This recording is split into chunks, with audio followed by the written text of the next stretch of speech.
Hello बच्चों, मैं राहुल कुमार आप लोगों का पीसीएस ऑनलाइन क्लास के यूट्यूब चैनल पर स्वागत करता हूं। तो बच्चों, आप लोग कैसे, उम्मीद करते हैं आप लोग ठीक होंगे और मन लगा के पढ़ रहे होंगे। तो बच्चों, हम लोग जो है अभी 10th क्लास का चैप्टर रिफ्लेक्शन ऑफ लाइट, प्रकाश का परावर्तन, ये चैप्टर हम लोग क्या कर रहे थे, पढ़ रहे थे। ठीक है। और इससे संबंधित कुछ वीडियो हम क्या कर चुके हैं, बना चुके हैं। आप लोग आराम से वीडियो क्या कर सकते हैं, देख सकते हैं। और आज हम लोग क्या करेंगे, आगे कंटिन्यू करेंगे। तो पिछले क्लास में हम लोग मिरर के बारे में पढ़े थे, दर्पण के बारे में पढ़े थे। मिरर होता है क्या है, या मिरर का कितना टाइप होता है। तो हम लोग प्लेन मिरर के बारे में पढ़ चुके थे। ठीक है कि प्लेन मिरर होता है क्या है, या प्लेन मिरर में बनने वाला जो इमेज होता है उसका प्रॉपर्टी या उसका विशेषता क्या होता है, ये सब देख लिए थे।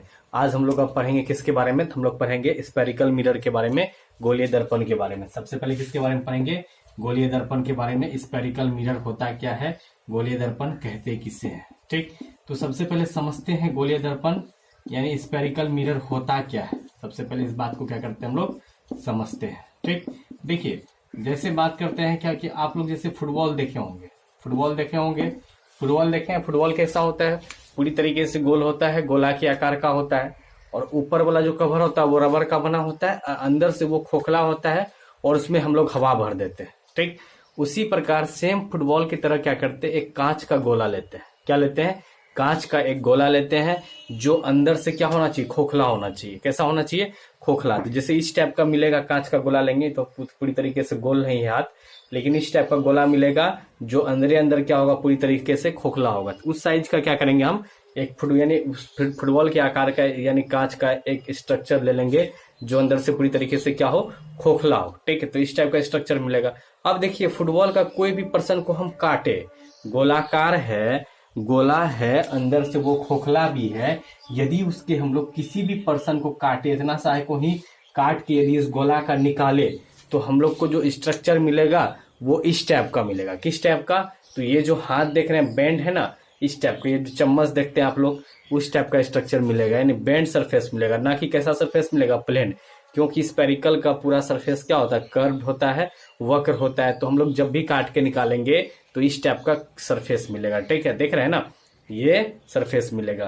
एक और बेंड रहेगा, एक और उठा हुआ रहेगा। ठीक है, एक और धसा हुआ रहेगा और एक क्या रहेगा, उठा हुआ रहेगा। जब भी कांच का गोला काटेंगे इस टाइप का स्ट्रक्चर क्या होगा, हम लोगों को मिलेगा। ठीक है, तो जैसे यहाँ पे हम बनाते हैं, इस टाइप का क्या मिलेगा, हमको स्ट्रक्चर मिलेगा। ठीक है, अब देखिए इस टाइप का जो स्ट्रक्चर मिला, ये जो मिला स्ट्रक्चर, ये स्ट्रक्चर हम लोग कहाँ से प्राप्त किए, तो ये स्ट्रक्चर हम लोग क्या किए, किसी गोला को काट के, किसी गोला को, एक कांच का गोला था उसी को का एक पर्सन थोड़ा सा काट के क्या कर लिए, हम लोग बाहर निकाल दिए। ठीक है, कांच का एक गोला था, उसका थोड़ा सा पर्सन काट के क्या कर दिए, बाहर निकाल दिए।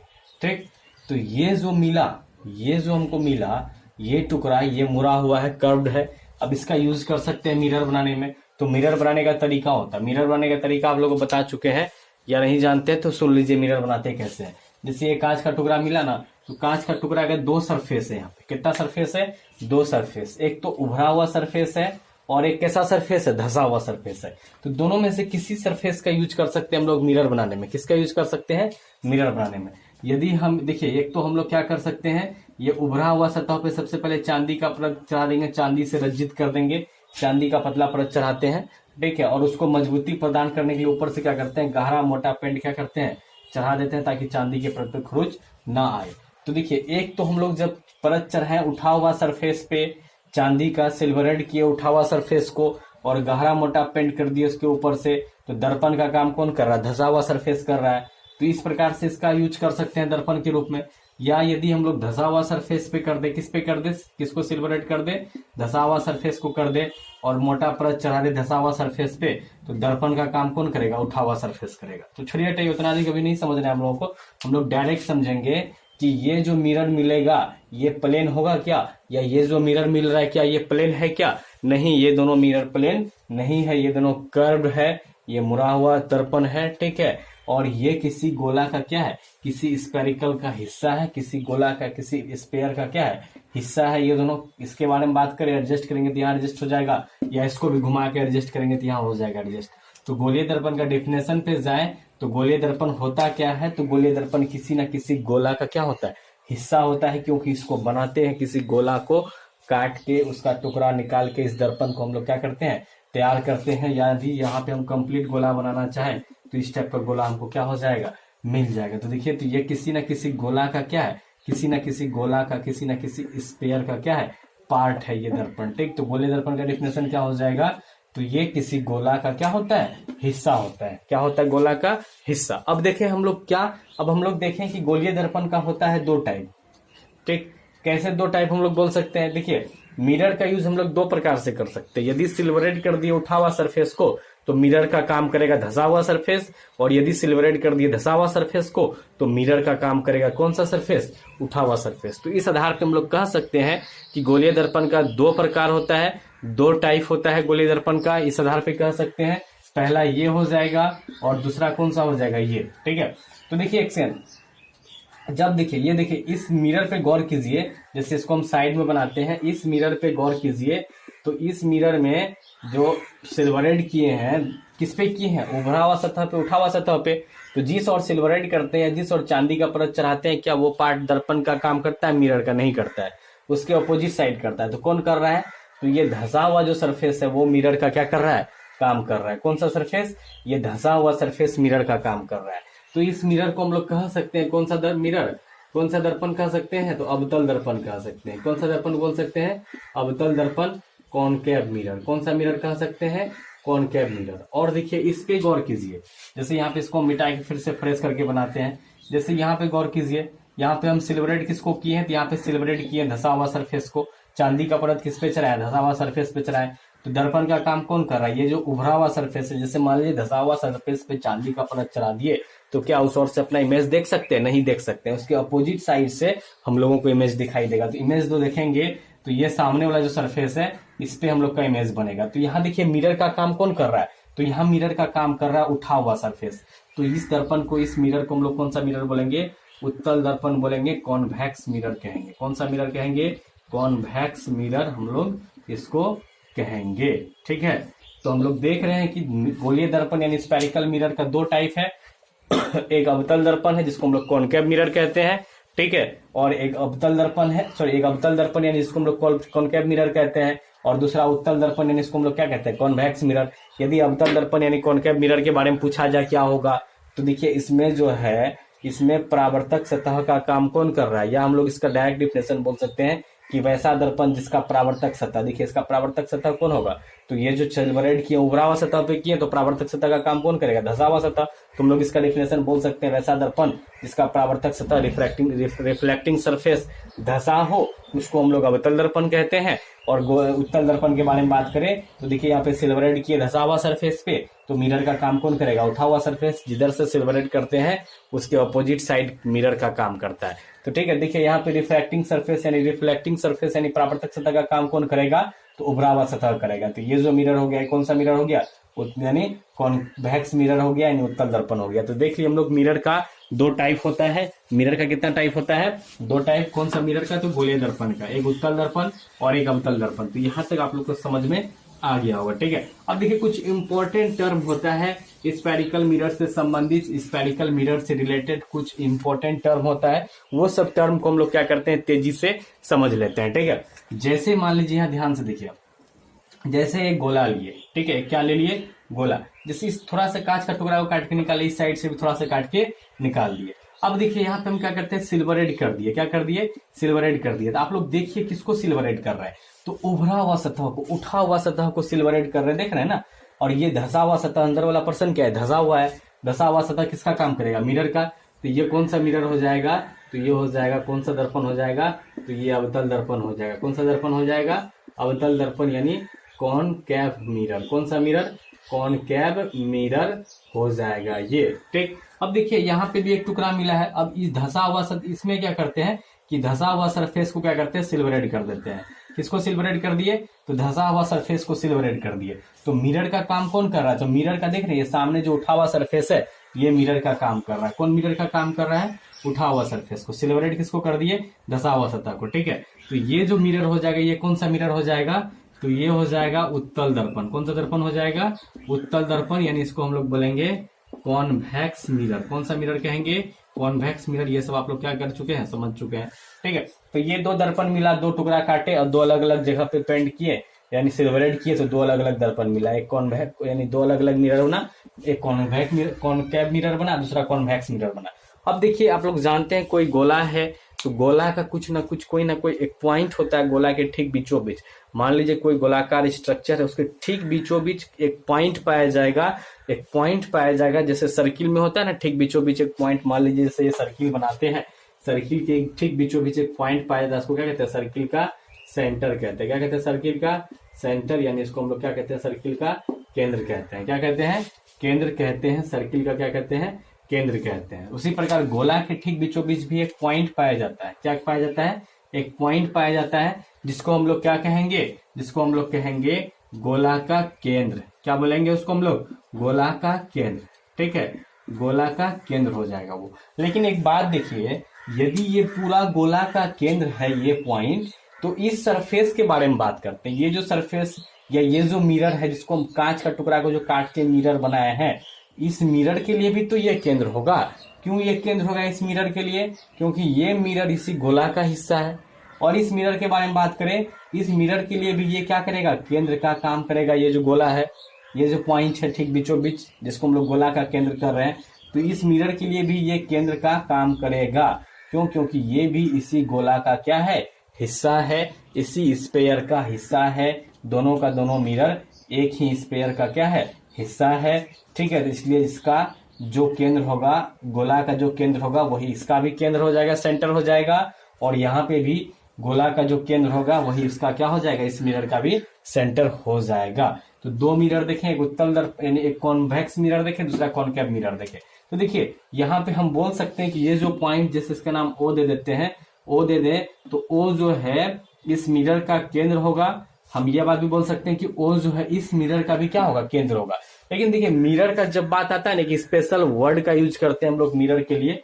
ठीक है, केंद्र नहीं बोल के हम लोग क्या बोल देते हैं, केंद्र नहीं बोल के हम लोग बोल देते हैं इसको वक्रता केंद्र। क्या बोल देते हैं, वक्रता केंद्र। तो यदि हमसे पूछ ले कि गोलीय दर्पण का वक्रता केंद्र क्या होता है, किसे कहते हैं गोलीय दर्पण का वक्रता केंद्र, तो हम लोग आराम से बता सकते हैं कि गोलीय दर्पण जिस गोला का हिस्सा होता है, दो गोलीय दर्पण देख रहे हैं ना, ये दोनों गोलीय दर्पण जिस गोला का हिस्सा होगा, उस गोले के केंद्र को, उस गोले के सेंटर को दर्पण का वक्रता केंद्र यानी सेंटर ऑफ कर्वेचर कहते हैं। ये जो दर्पण है, ये जो दर्पण है, जिस गोला का हिस्सा हो जाए, जैसे आप लोगों के सामने दिख रहा है कि इस गोला का हिस्सा है, लेकिन जिस गोला का, जिस स्पेयर का हिस्सा हो जाए, उस स्पेयर के केंद्र को, इस दोनों का क्या बोलेंगे हम लोग, वक्रता केंद्र यानी सेंटर ऑफ कर्वेचर बोलेंगे। ठीक है, और एक बात समझिए, जैसे ये एक मिरर है, कौन सा मिरर है, कॉनकेव मिरर है, और ये कौन सा मिरर है, कॉन्वेक्स मिरर है। देखिए मिरर के ठीक बीचों बीच एक पॉइंट पाया जाता है, मिरर के ठीक बीचों बीच एक पॉइंट पाया जाता है, जिसको हम लोग कहते हैं पोल। क्या कहते हैं इसको हम लोग, पोल इंग्लिश में। ठीक है, इंग्लिश में क्या कहते हैं, पोल कहते हैं, और हिंदी में इसको कहते हैं हम लोग ध्रुव, और पोल को हम लोग पी से सूचित करते हैं। ठीक है, तो यहाँ भी ठीक बीचों बीच, इस मिरर के ठीक बीचों बीच एक पॉइंट पाया जाएगा, जिसको हम लोग क्या बोलेंगे, पोल कहेंगे। और इस मिरर के बारे में बात करें तो इसके भी ठीक बीचों बीच क्या होगा, एक पॉइंट पाया जाएगा ठीक बीचों बीच, जिसको हम लोग क्या बोलेंगे, ध्रुव बोलेंगे हिंदी में, और इंग्लिश में क्या बोलेंगे, तो इंग्लिश में इसको बोलेंगे पोल, और इसको भी किससे दर्शाते हैं, पी से दर्शाते हैं। तो ये भी पोल और ये भी पोल। ठीक है, यानी पोल के बारे में पूछा जाए क्या होगा, पोल किसे कहेंगे, तो मिरर के ठीक बीचों बीच एक पॉइंट पाया जाता है, इसको हम लोग क्या कहते हैं, पोल कहते हैं। यहाँ भी मिरर के ठीक बीचों बीच एक पॉइंट पाया जाएगा, जिसको हम लोग क्या कहेंगे, पोल कहेंगे। ठीक है, अब देखिए एक बात और समझिए, ये सेंटर ऑफ कर्वेचर हो गया। अब देखिए हम पॉइंट ओ नाम दिए थे, लेकिन यदि मिरर के बारे में बात करें, मिरर के बारे में बात करें, इसका नाम हम क्या रखें, सेंटर ऑफ कर्वेचर। ठीक है, सेंटर ऑफ कर्वेचर के बारे में बात करें, वक्रता केंद्र क्या होता है, तो गोले दर्पण जिस गोला का हिस्सा होता है, वही इसका केंद्र, इसका क्या कहलाएगा, वक्रता केंद्र, और वही इसका भी क्या कहलाएगा, वक्रता केंद्र। तो वक्रता केंद्र आप लोग ध्यान में रखिए, ओ से नहीं बल्कि किससे सूचित करते हैं, सी से। किससे सूचित करते हैं, सी से। अब देखिए यहाँ तक तो आप लोग समझ गए, पोल भी समझ गए, वक्रता केंद्र भी क्या कर चुके हैं, समझ चुके हैं। ठीक, अब देखिए एक लाइन गुजरता है, एक लाइन गुजरता है किससे, तो वक्रता केंद्र और पोल से, वक्रता केंद्र और पोल से। जैसे मान लीजिए दर्पण है, इसका पोल क्या है, ये पी है ना, ठीक है, और इसका वक्रता केंद्र क्या हो गया, सी। दोनों से एक क्या गुजरेगा, दोनों से जो लाइन गुजरेगा, उस लाइन का नाम हो जाएगा वक्रता प्रधान अक्ष। क्या हो जाएगा उसका नाम, प्रधान अक्ष हो जाएगा। उस लाइन को हम लोग क्या बोलेंगे, प्रधान अक्ष, प्रिंसिपल एक्सिस। क्या बोलेंगे उसको हम लोग, प्रिंसिपल एक्सिस।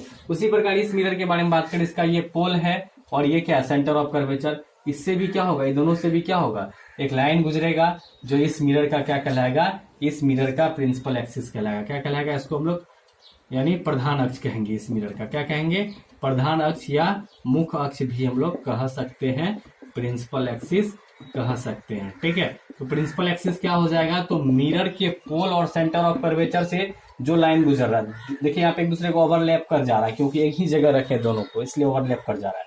तो ये देखिए, ये जो लाइन देख रहे हो, जितना आगे पीछे बढ़ा दे कोई फर्क नहीं पड़ता है, बशर्ते इस मिरर के पोल और सेंटर ऑफ कर्वेचर से गुजरना चाहिए। देख रहे हैं ये लाइन गुजर रहा है कि नहीं गुजर रहा है, इसलिए इसका नाम क्या हो गया, प्रधान अक्ष यानी प्रिंसिपल एक्सिस। उसी प्रकार इस लाइन के बारे में बात करें तो ये लाइन भी क्या हो रहा है, इस मिरर का ये सेंटर ऑफ कर्वेचर हो गया, ये मिरर के लिए सेंटर ऑफ कर्वेचर का काम कर रहा है, और ये क्या हो गया, पोल हो गया। ठीक है, ये ध्रुव हो गया, दोनों से गुजर रहा है जो लाइन गुजरेगा उसको प्रधान अक्ष या मुख्य अक्ष कहेंगे, प्रिंसिपल एक्सिस कहेंगे। ठीक है, यहाँ तक उम्मीद करते हैं आप लोगों को कोई दिक्कत नहीं होगा। ठीक, अब देखिए ये सेंटर ऑफ कर्वेचर हो गया। अब जैसे सर्किल के बारे में सुनेंगे, सर्किल का ये सेंटर हो गया, और ये सरकमफेरेंस होता है ना, परिधि होता है कि नहीं होता, बताइए। सेंटर और सरकमफेरेंस यानी परिधि पर का यदि किसी पॉइंट को मिला दे, यानी किसी पॉइंट को, सेंटर को सरकमफेरेंस यानी परिधि के किसी बिंदु से किसी पॉइंट से मिला दे, तो वो जो लाइन जो मिलाने का काम करेगा वो कहलाएगा रेडियस, त्रिज्या, और इसको हम लोग आर से दर्शाते हैं। किससे दर्शाते हैं, आर से। उसको हम लोग क्या कहेंगे, रेडियस कहेंगे। ठीक है, तो जैसे हम गोला के बारे में बात करें, ये गोला का केंद्र है और ये गोला के बाउंड्री पर का कोई पॉइंट है, यदि दोनों को मिला दे तो ये भी क्या कहलाएगा, ये भी त्रिज्या कहलाएगा, इसको भी आर से दर्शाएंगे। यानी वक्रता त्रिज्या, इसको हम लोग क्या कह सकते हैं, त्रिज्या कह सकते हैं। क्या कह सकते हैं, त्रिज्या। उसी प्रकार देखिए पोल क्या है, मिरर पे स्थित है, और ये मिरर का क्या है, सेंटर है। ये पोल किस पे स्थित है, मिरर पे, और ये मिरर का सेंटर है। दोनों से को मिलाने वाला लाइन, उससे आगे पीछे नहीं भेजेगा, आगे पीछे भेज देंगे तो प्रिंसिपल एक्सिस हो जाएगा। ये पोल और ये सेंटर ऑफ कर्वेचर, दोनों को मिलाने वाला जो लाइन होगा, दोनों को जो मिलाने वाला लाइन होगा उसको भी हम लोग क्या कह सकते हैं, त्रिज्या कह सकते हैं। क्यों, क्योंकि ये पोल तो किस पे स्थित है, मिरर पे स्थित है, या ये पोल जो है किसका हिस्सा है, गोला का हिस्सा है कि नहीं है। तो गोला का हिस्सा है, या पोल जो है मिरर पे ही स्थित है, तो ये मिरर का पोल हो गया, ये सेंटर ऑफ कर्वेचर हो गया। दोनों को मिलाने वाला रेखा क्या कहलाएगा, दोनों को मिलाने वाला रेखा, दोनों के बीच का जो दूरी होगा उसको हम लोग बोलेंगे, यानी देखिए गोला के केस में त्रिज्या बोलेंगे, लेकिन मिरर के केस आ जाए, मिरर का बात आ जाए तो स्पेशल नाम रखते हैं। मिरर के नाम आने पर हम लोग स्पेशल नाम रखते हैं, जैसे नाम हम यहाँ ऊपर लिख देते हैं, इसको कहते हैं वक्रता त्रिज्या। क्या कहते हैं इसको, वक्रता त्रिज्या। ठीक है, यानी radius of curvature, radius of curvature. तो वक्रता त्रिज्या के बारे में पूछा जाए कि वक्रता त्रिज्या होता क्या है, तो हम लोग आराम से बोल सकते हैं, जैसे ये भी वक्रता त्रिज्या है, ये भी क्या वक्रता त्रिज्या है। ठीक है, तो हम लोग आराम से बोल सकते हैं कि गोले दर्पण जिस गोले का हिस्सा होता है उसकी त्रिज्या को क्या बोलेंगे, वक्रता त्रिज्या। तो ये तो गोला का ही त्रिज्या हो गया, ये भी किसका त्रिज्या हो गया, गोला का ही त्रिज्या हो गया। त्रिज्या क्या, बाउंड्री पर से सेंटर के किसी बाउंड्री पर से सेंटर को बाउंड्री के किसी पॉइंट से मिलाने वाला रेखा त्रिज्या कहलाता है। ये भी त्रिज्या होगा, और ये भी क्या हो जाएगा, यहाँ से यहाँ तक ये भी जो है त्रिज्या हो जाएगा। यहाँ एक लाइन खींच दे, ये भी त्रिज्या का काम करेगा। किसका काम करेगा, त्रिज्या का काम करेगा। ठीक है, तो त्रिज्या को आर से दर्शाते हैं, ये भी आर, ये डिस्टेंस भी क्या आर, क्योंकि सेंटर से बाउंड्री पर का या सरकमफेरेंस का किसी भी पॉइंट को मिला दे, ठीक है, वो जो दूरी होगा, दोनों के बीच का दूरी हमेशा क्या रहेगा, कहीं भी मापे समान रहेगा। तो ये यदि आर है तो ये भी क्या रहेगा, आर रहेगा, ये भी क्या रहेगा, आर रहेगा, और ये भी क्या रहेगा, आर रहेगा। ठीक है, तो यानी हम बात कर रहे हैं रेडियस ऑफ कर्वेचर के बारे में। देखिए ये रेडियस हो गया, ये भी रेडियस, ये भी रेडियस, ये भी रेडियस, सब कुछ रेडियस ले, देखिए सब गोला का रेडियस। ठीक है, लेकिन जब दर्पण का बात कर ले, मिरर का बात कर ले, तो इसका नाम क्या हो जाएगा, तो मिरर का बात करने पर इसका नाम हो जाएगा, यहां से यहां तक का डिस्टेंस जो है क्या, ध्रुव से लेके सेंटर ऑफ कर्वेचर का दूरी, ये त्रिज्या है एक प्रकार का। लेकिन मिरर के केस में इसको हम लोग क्या बोलेंगे, वक्रता त्रिज्या, रेडियस ऑफ कर्वेचर। तो रेडियस ऑफ कर्वेचर का डिफिनेशन बोल सकते हैं कि गोले दर्पण जिस गोला का हिस्सा होता है, उस गोले के केंद्र को, उस गोले के सेंटर को मिरर का हम लोग क्या कहते हैं, रेडियस ऑफ कर्वेचर, सॉरी उस यानी गोले दर्पण जिस गोला का हिस्सा होता है उस गोले की त्रिज्या को हम लोग क्या बोलेंगे, तो मिरर का वक्रता त्रिज्या, रेडियस ऑफ कर्वेचर बोलेंगे। तो ये त्रिज्या किसका, गोला का ही है, ये त्रिज्या किसका, गोला का ही है, सब गोले का ना हिस्सा है। तो ये त्रिज्या गोला का है। लेकिन यदि मिरर के लिए बोले तो मिरर के लिए इसका नाम स्पेशल पड़ता है क्या, वक्रता त्रिज्या, रेडियस ऑफ कर्वेचर। और यदि इसका डेफिनेशन पूछ दिया जाए तो लोग आराम से बता सकते हैं, गोले दर्पण जिस गोले का हिस्सा होता है उस गोले की त्रिज्या को दर्पण का क्या बोलेंगे, वक्रता त्रिज्या। या वक्रता केंद्र यानी सेंटर ऑफ कर्वेचर के बारे में बात करें तो गोले दर्पण जिस गोला का हिस्सा होता है उसके गोले के केंद्र को इन दोनों मिरर का क्या बोलेंगे, सेंटर ऑफ कर्वेचर यानी वक्रता केंद्र आराम से बोल सकते हैं। क्या कोई दिक्कत, ये जो है पॉइंट यानी वक्रता केंद्र को सी से दर्शाते हैं, पोल को पी से, और यहाँ भी पोल को पी से, रेडियस ऑफ कर्वेचर को वक्रता त्रिज्या को आर से, और यहाँ भी किससे दर्शाएंगे, आर से, कैपिटल आर से क्या करते हैं, दर्शाते हैं। तो यहाँ तक आप लोगों को समझ में आ गया होगा, यहाँ तक कोई दिक्कत नहीं होगा। और पोल के बारे में जान ही रहे, दर्पण के मिरर के ठीक बीचों बीच एक पॉइंट पर 10 वगैरह तो पोल कहते हैं। यहाँ भी मिरर के ठीक बीचों बीच एक पॉइंट है, इसको हम लोग क्या कहेंगे, पोल कहेंगे। ठीक है, और प्रिंसिपल एक्सिस के बारे में भी आप लोग जान गए। जैसे इस मिरर के बारे में बात करें तो ये इसका सेंटर ऑफ कर्वेचर है और ये इसका पोल है। दोनों से गुजरने वाला जो लाइन होगा आस पार पार कर जाए वो लाइन क्या कहलाएगा, वो लाइन प्रिंसिपल एक्सिस कहलाएगा। यहाँ से यहाँ तक जो पोल और वक्रता केंद्र से क्या हो जाए, गुजरे, पोल और सेंटर ऑफ कर्वेचर से गुजरे, वो लाइन क्या कहलाएगा, प्रधान अक्ष। तो ये जो लाइन देख रहे हैं पीसी जो ऊपर आगे पीछे जा रहा है ये प्रिंसिपल एक्सिस कहलाएगा। या यहीं पे इसको आगे पीछे कर दे पीसी तो ये भी क्या कहलाएगा, प्रिंसिपल एक्सिस यानी प्रधान अक्ष कहलाएगा। यानी प्रधान अक्ष का डेफिनेशन बोल सकते हैं कि पोल और सेंटर ऑफ कर्वेचर से गुजरने वाला लाइन प्रिंसिपल एक्सिस यानी प्रधान अक्ष कहलाता है। यहाँ भी पोल ऑफ प्रिंसिपल एक्सिस पोल और सेंटर ऑफ कर्वेचर से गुजरने वाला लाइन क्या कहलाता है, प्रधान अक्ष यानी प्रिंसिपल एक्सिस कहलाता है। ठीक है, तो उम्मीद करते हैं यहाँ तक आप लोग समझ गए होंगे क्या होता है प्रिंसिपल एक्सिस, किसे कहते हैं प्रिंसिपल एक्सिस। यहाँ तक आप लोग को समझ में आ गया होगा, कोई दिक्कत नहीं होगा। ठीक है, और उसके बाद जो है जो टर्म बताए आप लोग समझ गए होंगे तो आराम से वीडियो पॉज कर करके आराम से समझ लीजिए, या डायग्राम सबको क्या कर सकते हैं, आराम से बना सकते हैं। तो आज के लिए हम लोग इतना ही रहने देते हैं, आगे अगले क्लास में पढ़ेंगे।